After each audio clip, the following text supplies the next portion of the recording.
Morning and welcome to i3 Business Solutions, 3 cautionary tales and 3 mandates that every SMB must follow. My name's Mike Ritsema with i3 Business Solutions. I'm joined by Wayne Selk, and we'll get into Wayne's background and credentials in just a minute. I want to mention that this webinar, this podcast, may go 30 to 40 minutes.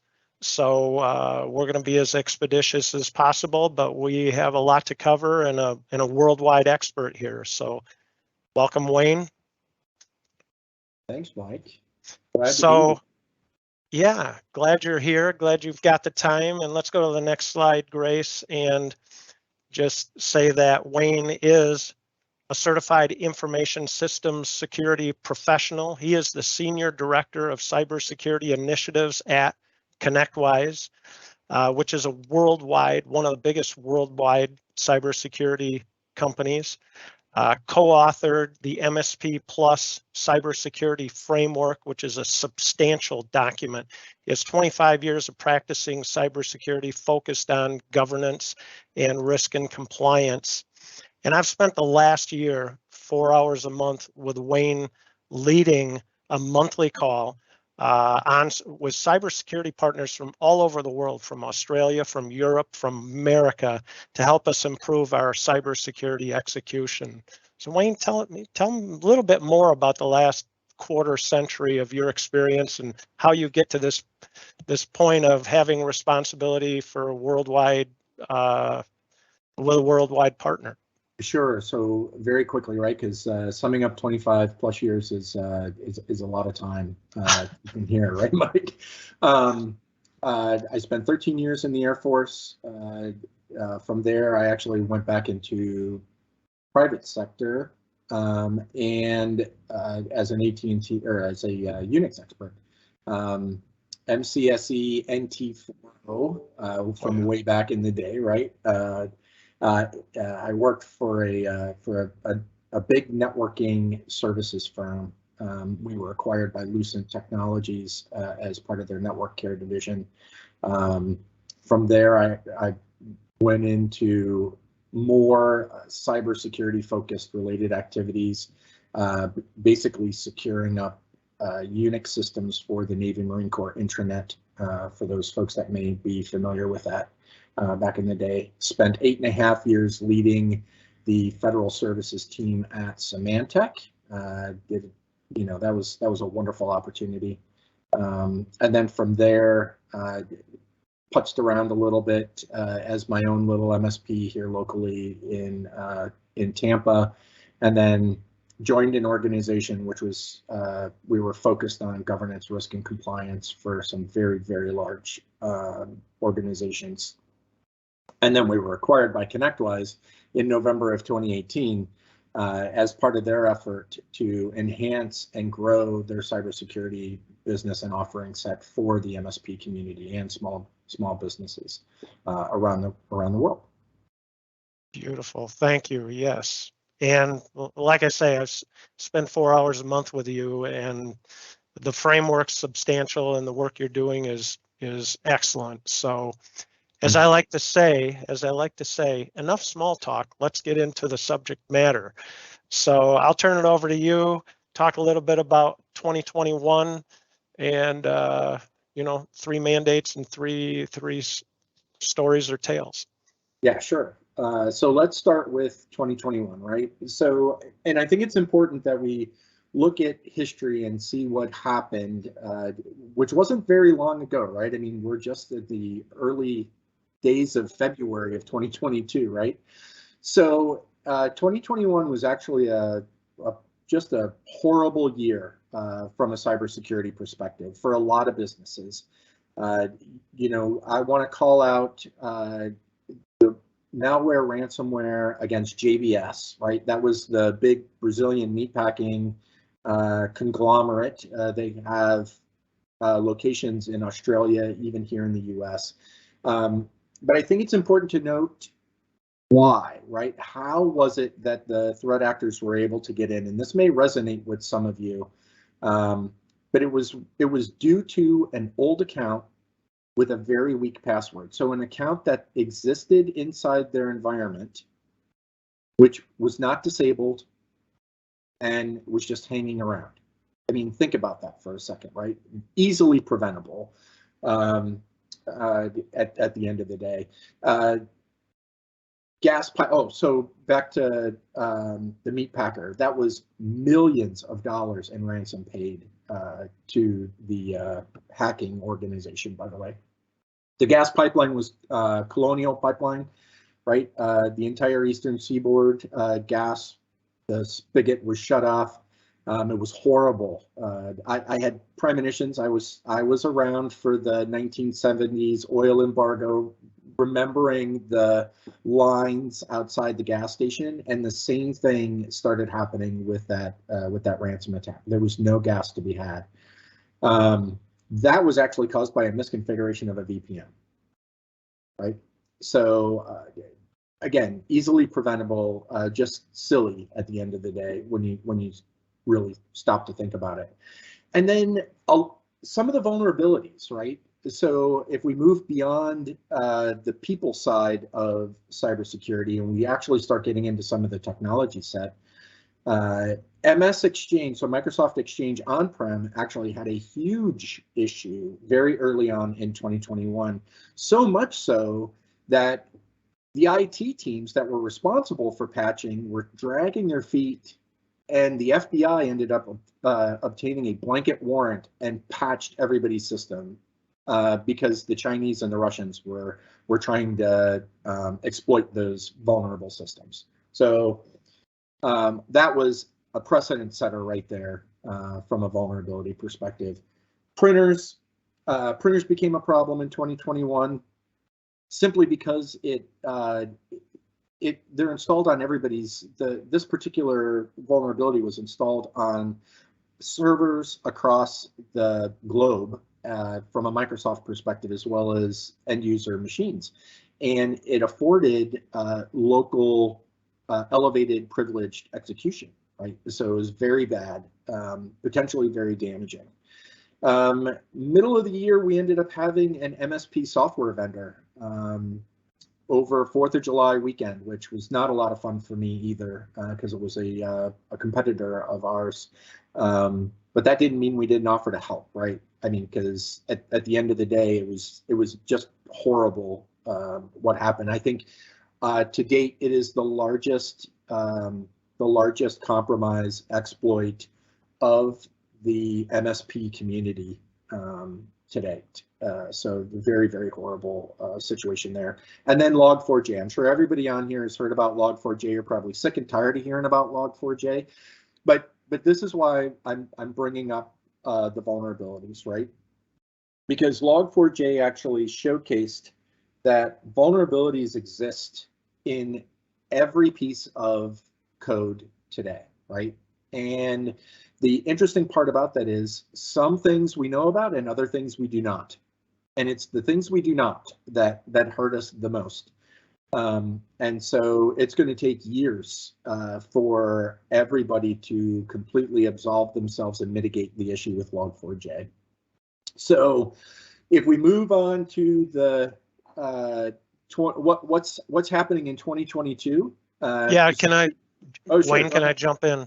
Yeah. And so very interesting what you're saying there. And, you know, you say, I think it was the gas pipeline that had the VPN problem, the firewall config. We helped a company in the state of Michigan recover a big part. They had a phenomenal, excellent firewall, but it wasn't configured properly. And that's part of the cybersecurity journey is, you know, picking up more of this protection, more of these layers that we need to help with. Identity management is a big part of the conversations we have on a regular basis on our monthly calls. And I was into a company a couple months ago, sitting down with the owner, and he says, I don't see why I can't have admin rights. You know, I have to call you guys every time. And I said, well, there's reasons that we don't want you to have admin rights. And you describe that, right? And admin access was leaked at the gas pipeline, and boom, trouble. Right. Yep. It's there's a lot of things that we like to do internally because we don't want to be impeded in our functionality, right? And as we get down through the rest of this conversation, I think a lot of you are going to do some soul searching at the end of the day. And what does that really mean to me? Not only as an IT professional, but also as potentially a business owner, right? Because there's risk associated in having elevated access rights inside your own environment. And if those accounts, if those credentials are exploited, what does that mean for me as a business? And what's the impact on my business? And I'd like for, as we continue down this conversation, for those of you that are on the call with us today, I really want you to do some soul searching as we're talking through a number of these things and look at your customer base and the information that they've shared and entrusted with you. Are you protecting that to the best of your ability? Because at the end of the day, it's not up to the MSP, right? Or even your IT professional that might be on staff. And a lot of folks don't realize this, but the data owner in a lot of cases is the business owner, and they control not only the budget for which tools are implemented and how things are implemented and set the direction for the organization, but they also own the liability, right? And they own that liability for the data because they're the ones that actually control the purse strings on whether or not things can get implemented and deployed throughout the environment. So I want you guys and gals to think about that as we're talking more about risk in our conversation today. Mike, are you ready for me to go on to 2022? Sure, carry on. Let's get into 2022. I like that line. I'm going to repeat it later, and that is the data owner is the business owner. Let's get into 2022. Right. So 2022 actually started with a bang, right? So right off the bat, Microsoft introduced 6 zero-day vulnerabilities already during their initial Tuesday patch episode, right? They do monthly patching announcements. There are 6 0 days patches for 0 days inside Patch Tuesday. So the vulnerabilities are not going away. And that, I guess, is important, right? Because those are the things that impact everybody on this call, including Mike and myself. Because again, I kind of touched on it during the 2021 discussion. It's what we don't know that's going to potentially cause us more trouble, more headache, more things to look forward to inside 2022 and beyond, right? So what's next and why cybersecurity matters? And I put this here in 2022 because again, risk, if we reframe our conversation around cybersecurity in a way that we've all grown up with technology, right? From the very first mobile phone to the Cradle modem to the Commodore 64, right? The systems, the Apple IIs from way back in the day, for those of you that are familiar with that. Technology has been around for a while now, and this may come as a shock to some of you, but so has security exploits and compromises, right? It wasn't I'd say it wasn't until the late 70s where those folks who could afford a computer or had any want or desire to afford a computer really started understanding the impact of what that meant from a security perspective, right? Because you get random phone calls. I remember getting a random phone call into the house, and if I was online, of course, I'd get kicked off. But then if the caller came back and I didn't have my modem configured correctly, my little Cradle, my computer would actually answer the phone and start talking to whoever else was on the line, right? Think back to the old fax days, right? Those old analog faxes. Same kind of concept. and you don't know what kind of data is coming through there, and now who has access to the system that you're working on. So the cybersecurity stuff's been around for a very long time. We just didn't call it that until more exploits started happening once the rest of the world started catching up and Microsoft started deploying Windows 3.11, which is when they first introduced networking into the Windows world in the 90s. So, and then look at where we are today, right? I mean, it's just exploded. So let's talk about tail number one, right? So tail number one is vulnerabilities exist and will continue to be discovered.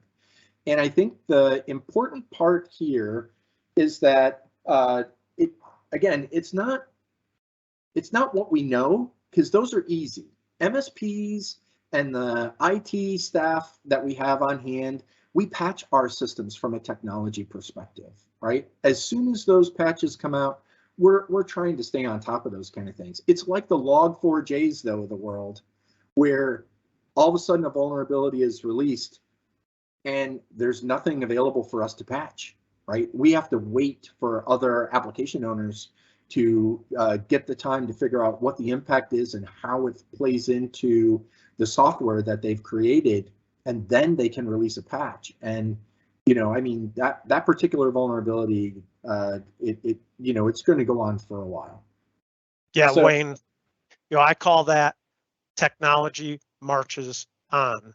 And you described it, the history of technology. And so, hey, I've got everything perfect now. There's no risk, right? No, technology marches on, and so do vulnerabilities. Right. That's absolutely true. Right. And so if we move on to then, all right, Wayne, that's great, right? So there's vulnerabilities in everything that we have from a technology perspective. So now what? So that's where we come up with our first mandate, right? Our first mandate for every business owner, I don't care how large, how small you are, you need to know and understand your risk from that technology perspective, right? What is the impact that technology has on my business today? What impact does that risk have on my customers today, right? Because again, those customers have entrusted you with their data in a lot of cases. I mean, there's probably other cases with some of you on the phone here where you create your own data. You have your own intellectual property, and that's great.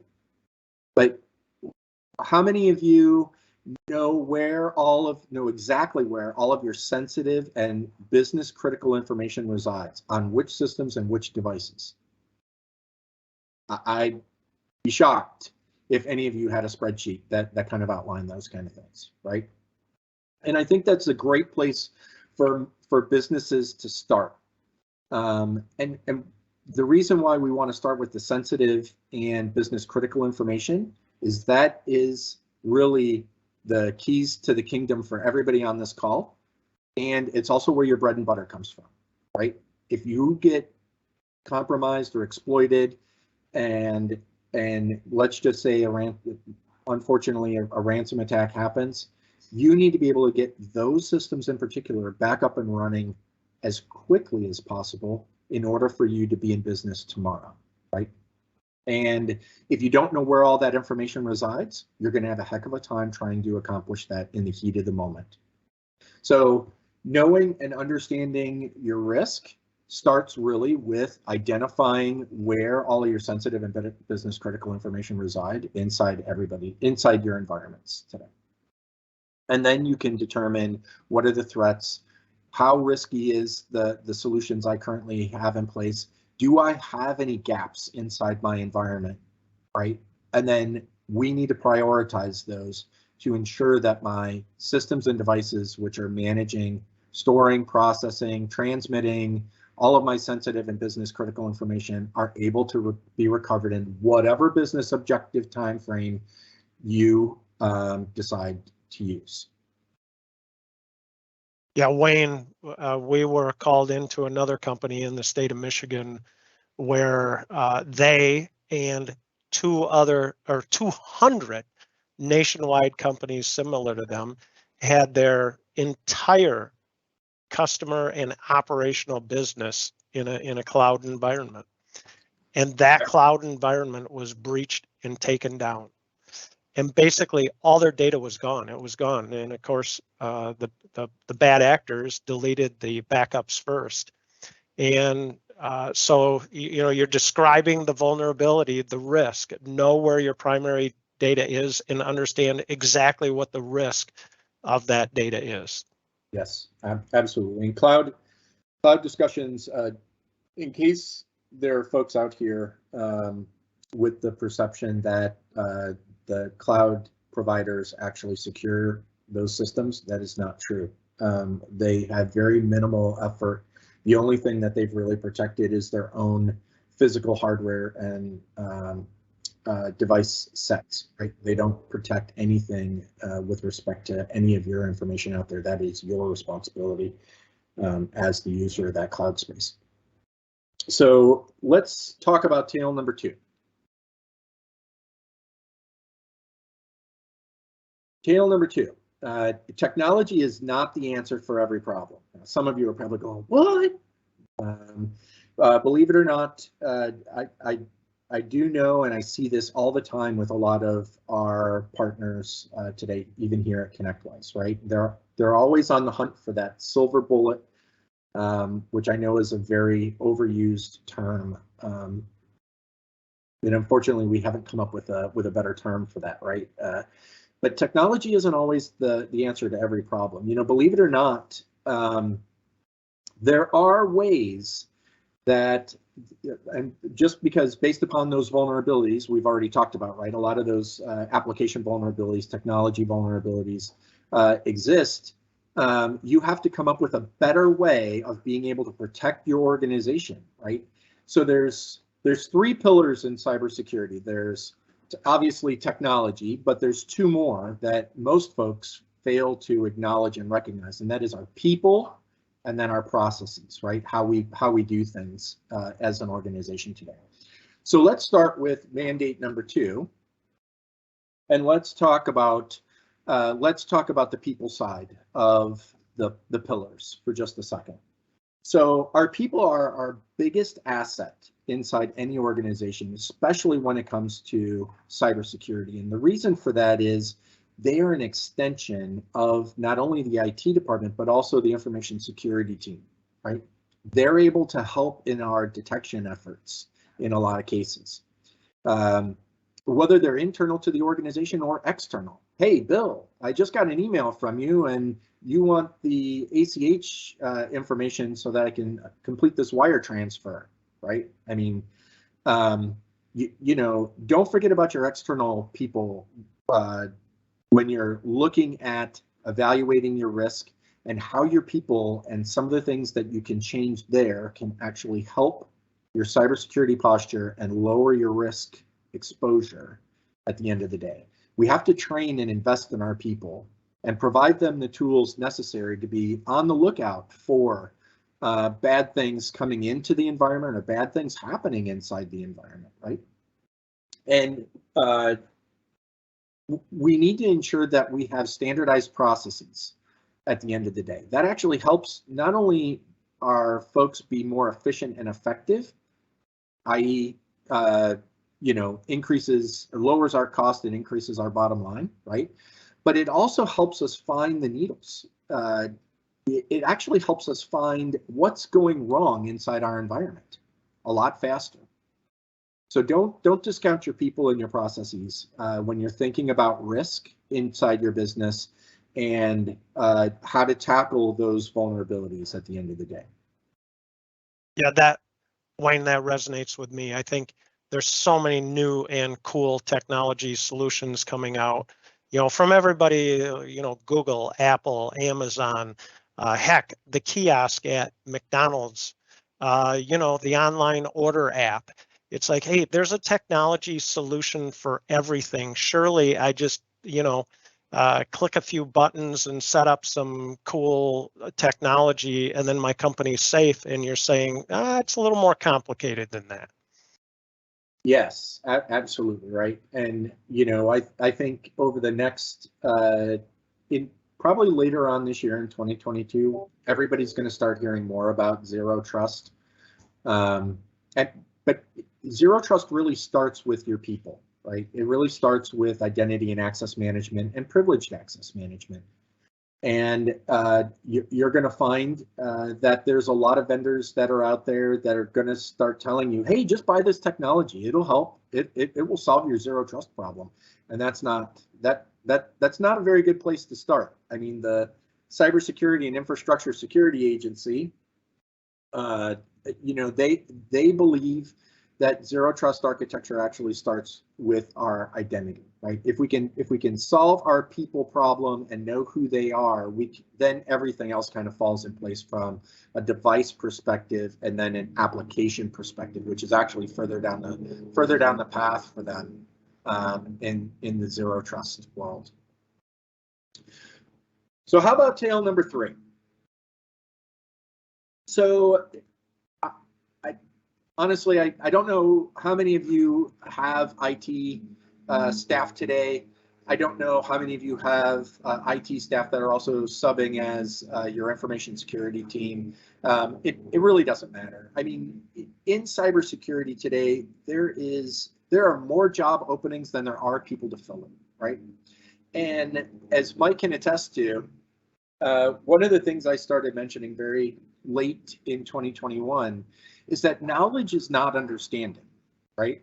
I mean, so when what I mean by that is just because you take a couple of classes in cyber or that are security related, you know, you need the experience and you need to be able to apply those kind of things and think through, okay, what does this mean to me? And what does this mean to my business? And how can I implement those kind of practices, right? So we go all the way back up to this whole risk thing at the very top there. Know and understand your risk at the end of the day. And so for those of you that are on this call, I would strongly recommend you increase your knowledge and understanding, not only around risk, but also around cybersecurity. Take a few minutes, jump on. There's a lot of free webinars out there to help you expand your knowledge and understanding, and actually start thinking about what does this mean to my business. And then if we go to the mandate there, please, Ms. Grace, don't be afraid to ask for help, right? And I think this is the important part, because we're all in this together.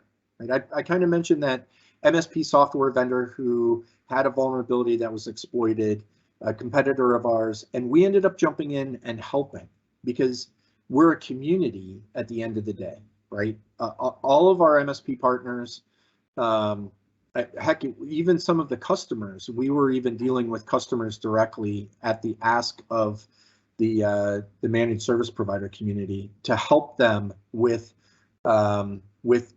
how can they recover? How can they get their business back as quickly as possible? So don't be afraid to ask for help. There's a lot of resources available out there today. i3 Solutions is one of them. There is CompTIA, for those of you that are in the IT space, or not even IT, but maybe an IT professional or want to learn more about IT. CompTIA is more than just a certification company, right? It's a membership community. And they actually have an information sharing and analysis organization inside of CompTIA now. What does that mean for everybody on this call? That means that you have a place to go of professionals to not only learn what is coming down or what is everybody else seeing from a threat perspective or vulnerability perspective, it actually will help give you insights into how you can help better protect your organizations today. So if you want more information about the CompTIA ISAO, I would strongly recommend that you go out to CompTIA ISAO, that's ISAO.org. So it's CompTIAISAO.org, and learn more about that wonderful organization. It was developed for IT service providers. You don't have to be an MSP to join. There are other individual resources from enterprise class organizations, by the way, that are members of CompTIA, who also are part of the information sharing and analysis organization. So there are plenty of avenues for help out there today, and just take advantage of it. Reach out to Mike. You bet. Good stuff. Any questions? Grace, did any questions come in via the chat? Yes, we have a couple of questions. I'll start with the first one. So one person said, I find that it's really hard to convince employees and colleagues to give away access to certain things they've always had access to. What's a solution for that? I'll let Wayne go first and then I'll follow up. Okay. So I know this is going to sound a little weird, but really the business owner, so security culture starts at the top, right? The top of every organization. It has to drive all the way down to the newest employee. To do that, the business owner and the leadership team should probably create some policies around acceptable use for the organization, right? And beyond acceptable use, who is allowed to have access and who is not allowed to have access, but importantly, and probably most importantly, give them the why, right? They probably don't want the responsibility of being able to bring the business to its knees. They'll probably be like, whoa, whoa, whoa, no, no, not me. I don't want to be that guy or that gal, right? But the best way to do that is to actually start changing the security culture inside the organization, and that starts with policies first and foremost, right? Yep, exactly. I like that. Start with the why, and the why comes from education. You know, at i3 Business Solutions over the years, they've sequentially taken admin access and rights away from me, and that's a good decision. Let's put these policies in place and have the right people have access, but it comes from education and the education about vulnerabilities and risk and how we're going to manage it. And that's what we're talking about today. Right, yeah, and I'll just piggyback on that one real quick, right? Because you just hit the nail on the head. The business owner needs to understand the risk associated with giving everybody privileged access inside that organization and the impact that potentially has on not only the data, intellectual property or whatever, but also the data that was entrusted to that organization by your customers.